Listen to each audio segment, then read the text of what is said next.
안녕하세요. 류마지기 유창길 원장입니다. 지난 두 번에 걸쳐서 류마티스 관절염이 있다가 섬유근육통이 추가된 경우 환자분의 내용을 설명드렸죠.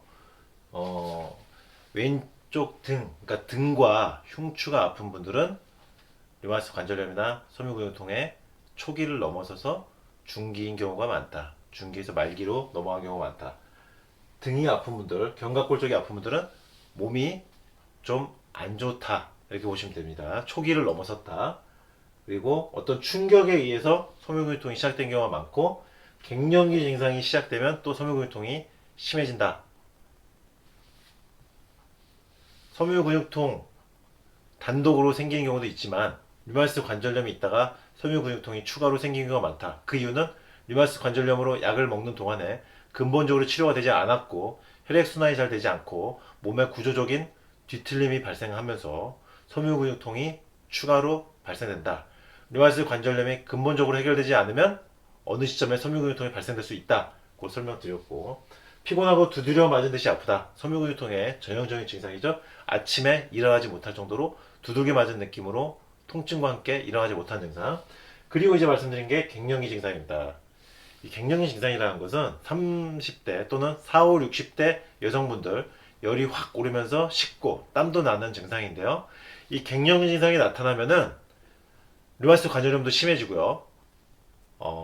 어떤 자가면역 질환이든 간에 이 갱년기 증상이 나타나면 증상이 나빠진다. 그리고 섬유근육통 역시 갱년기 증상이 나타나면 섬유근육통 증상도 심해진다는 것입니다.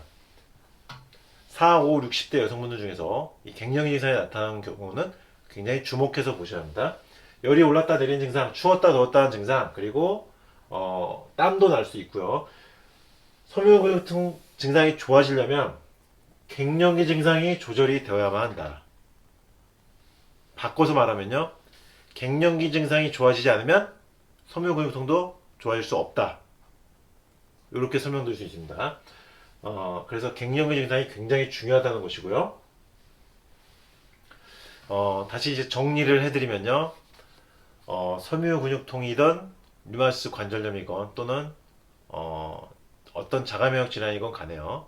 4, 5, 60대 여성분들 중에서 열이 확 오르면서 식는, 그러면서 땀도 나는, 이 열이 확 올랐다 식는 갱년기 증상이 있을 때는 갱년기 증상이 반드시 좋아져야 된다. 갱년기 증상이 좋아져야만 류마티스 관절염도 좋아지고 섬유근육통도 좋아지고 내가 가지고 있는 자가면역 질환도 좋아진다.